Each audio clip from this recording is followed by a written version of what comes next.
Hello and welcome, Snake here. Welcome in another unit spotlight, and today I want to look into one of my favorite monstrous missile infantry, and these are the Ushabti great bows. God, I love these guys.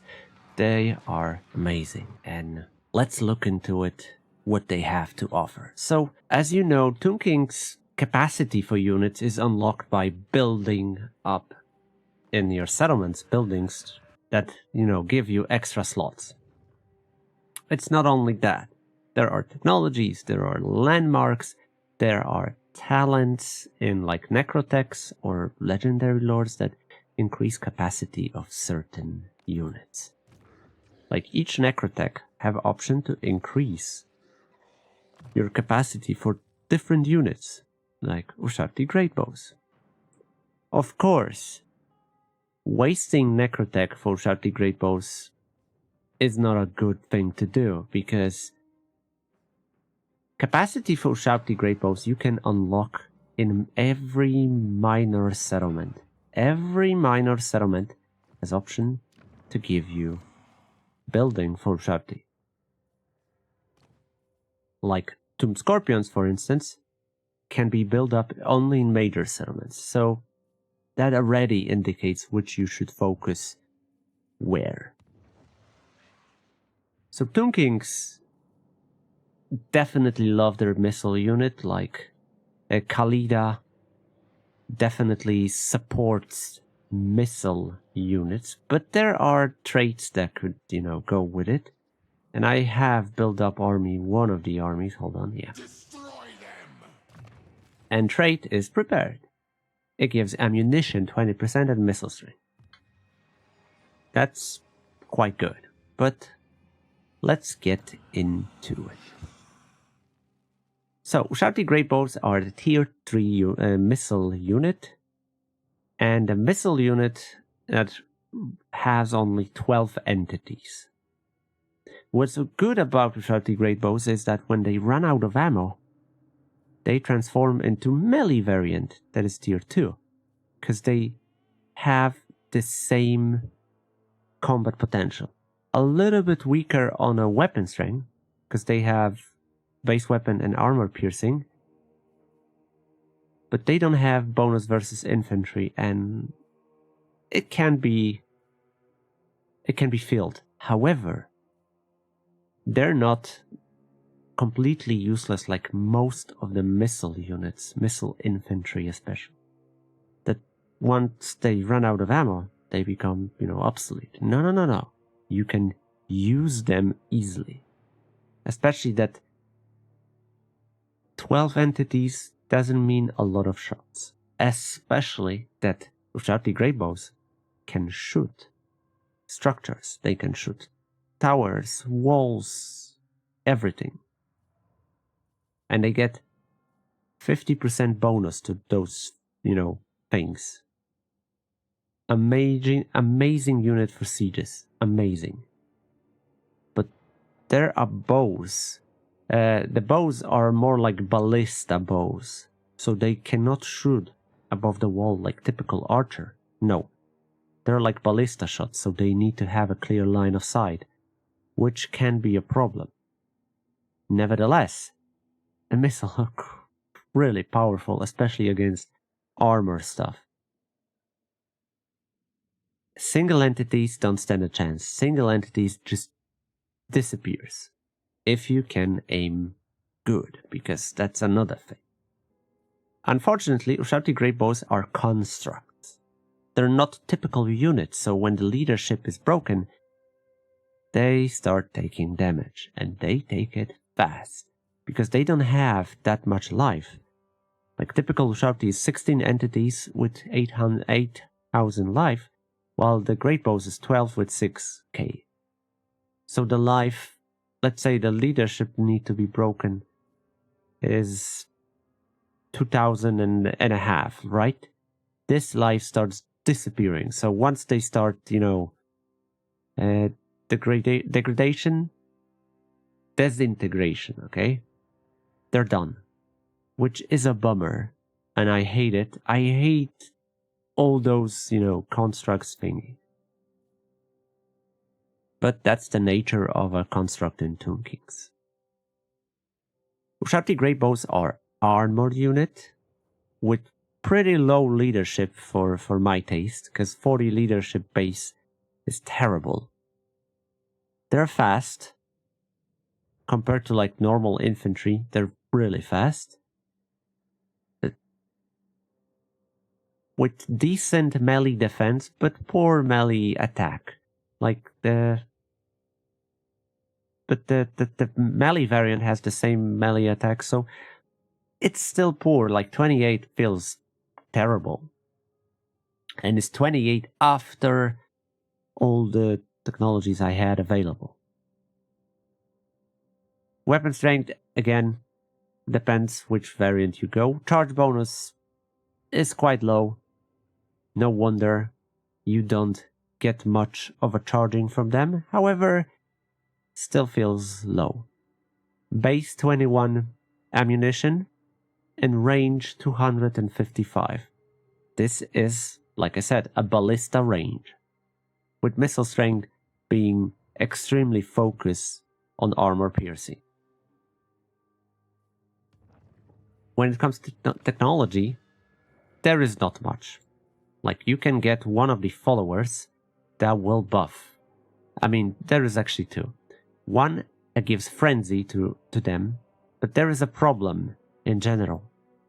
You will have more Ushabtis across the armies than you have followers, and because you can have just one of each, you have to switch them around for important battles.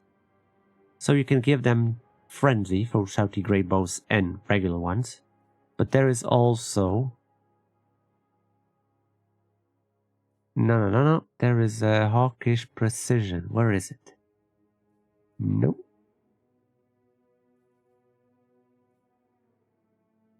Yeah, there it is.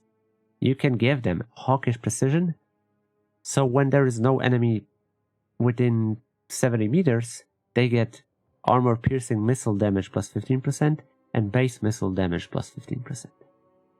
And it's for Lord's army. It's not for typical like unit that you put banner on. No, you give the follower to Lord, and then all of them do way better. And I have army that is pretty much leveled up. But I can tell you one thing. This army sucks. And it's not because of the Ushabti Great Bows or Casket of Souls. No, Casket of Souls really makes this army even better. The weakness are the Ushabtis itself. But I will cover that the other time. There is ROR, which is Regiment of Renown of Ushabti Great Bows. That is just fucking amazing, okay? They shoot arrow that splits into a couple of arrows. So projectiles 8. That's a massive splash. It's just so freaking good. You won't believe it, how good it is. As you can see, they have way better stats here in general, all the Ushabtis. And the reason for that is, of course, you give them from talents from Redline. You give them melee defense, melee attack, missile strength, and also you give them missile strength, ammunition, and missile resistance. So where the range comes from? Yeah. Also, every Tomb King Lord have this option that you, if you want to go for Ushabtis, you absolutely can, and you need to give them this talent, where you give them, again, more melee defense and more melee attack, plus the ranks. Ranks does matter, because it does increase everything by a lot, as you can see.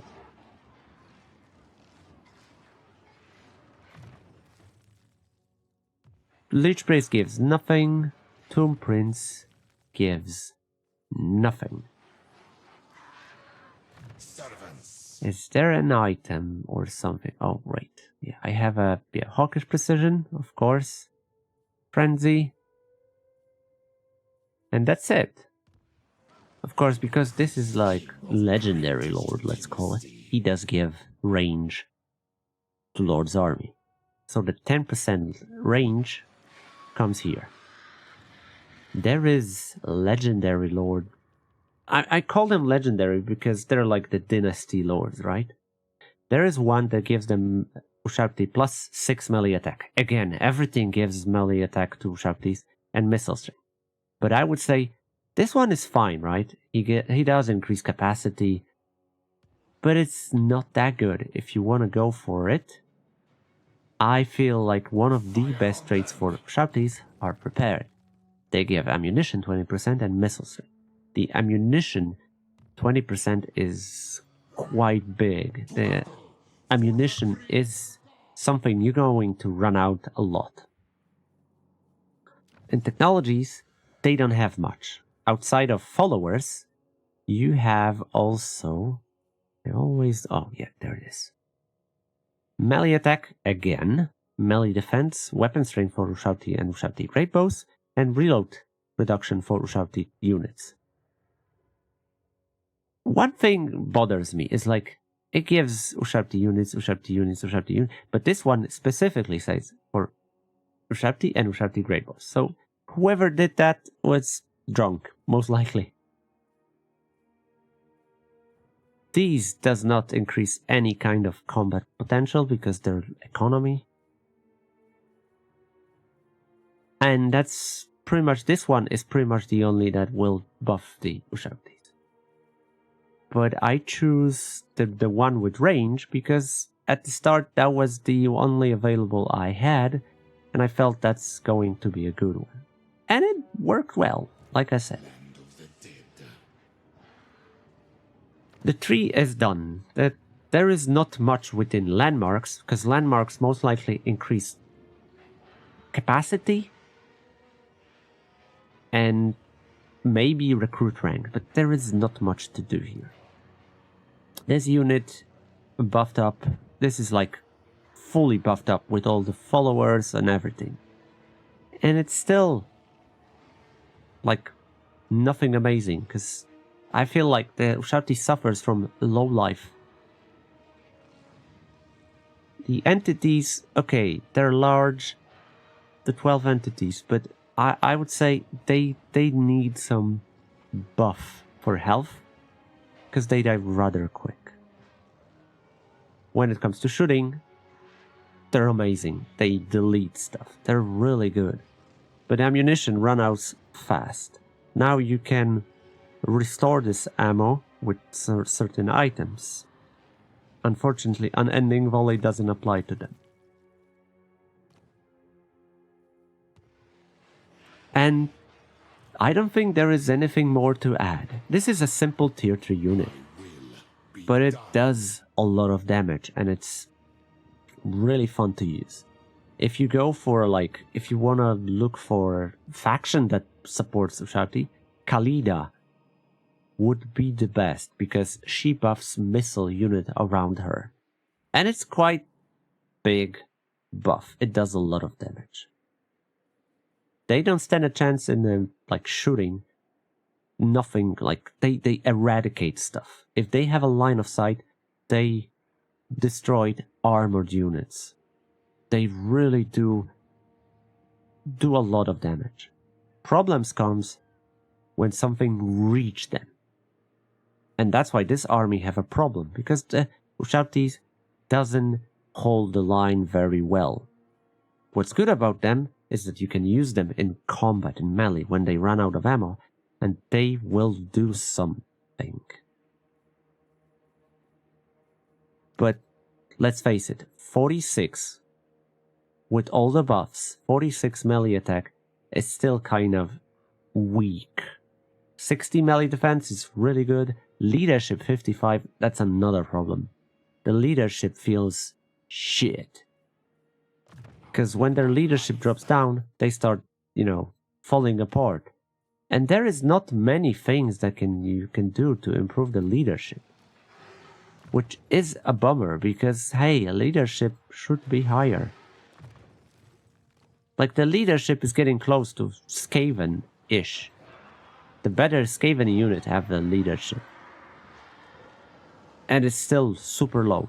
And I'm looking from, of course, I'm looking on it from perspective of playing dwarves, when the leadership is just something you don't bother to look into it, because it's always high. But Ushabti Great Bows are really fun, especially that super easy to get the full stack. The availability is definitely a good thing. You could try build an army and just build from the Great Bows only. The melee one should be ignored, like you could ignore them. If you want to build a full Ushabti armies, you should go for Great Bows only. Because the Great Bows will do way more damage in front than you think. Because there will be like another 5 units that will shoot before something reach them. And when they reach them, it's the same stat. They're the same unit that the regular Ushabti. Just less entities, and which, ends up in less life. And I feel this unit deserves some extra buffs, and we don't get it anywhere. That's really a bummer, because it would be great to have something extra, the extra oomph.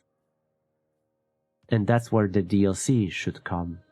A DLC should come and just do something. But unfortunately, it doesn't look we ever gonna get. That's why Tomb Kings will remain as they are. Really fun to play, but compared to many other units, many other factions in general, they will started to get behind. Now they start feel behind a little bit, because they deserve some tweaking here and there to be better. But overall, you will have ton of fun playing with them. Ton of fun. Because they're a very reliable unit to use. And availability is decent. Like I said, look, every province I have Ushabti building. Well, more or less every province, right? Minor settlements are filled with Ushabti buildings. Because that's where you should build them. At the start of a campaign, absolutely you can build up in a major settlement. Whatever you have, just to get some. Let's say you don't plan to build a full Ushabti army, but you want to use some of them for the artillery purpose. Because what's the higher chance you're gonna build up? Tier 3 of this building, or Tier 3 of this building? Of course, chariots are great, and catapult is on Tier 3, so you most likely can do it, but there is a problem. If you use Warband upgrade, you can use it on Ushabtis and upgrade them to Ushabti Great Bows if you have capacity. So that's another way. If you're using the Warband upgrade mod, that definitely, it's a Warband ultimate upgrade. It will let you, based on experience, upgrade them to Great Bows. They didn't need Cascade of Souls, but definitely it did help. And the best results you will have once you get like anything added to range, missile strength and ammunition, and of course the melee potential. If your lord, whatever you go for, will have extra like stats that buff these units, great. Remember that Tomb King's Lord also have the Resurrect, so you can heal units around them, all of them, there is no limit. That's why the Ushabtis should have a little bit more life. A little bit more life than like a 500. I feel like a 500 for this big of a creature is too low. That's why they died rather quick. You can heal them with Resurrect, but it's once every 90 seconds? Yeah, every 90 seconds for 10 seconds, so it's not a big of a deal. Like I said, it's a great army, one-on-one, but very underrated when you go against multiple armies, or if you go against armies with multiple entities, like swarmed armies will defeat this army. Swarm armies will obliterate Ushabtis. This is their greatest weakness. They are great versus small armies with like single entities. They shine on killing single entities due to their, options, which is a ballista arrows. But when it comes to swarms, yeah, it does have some splash, but it's never gonna be that good.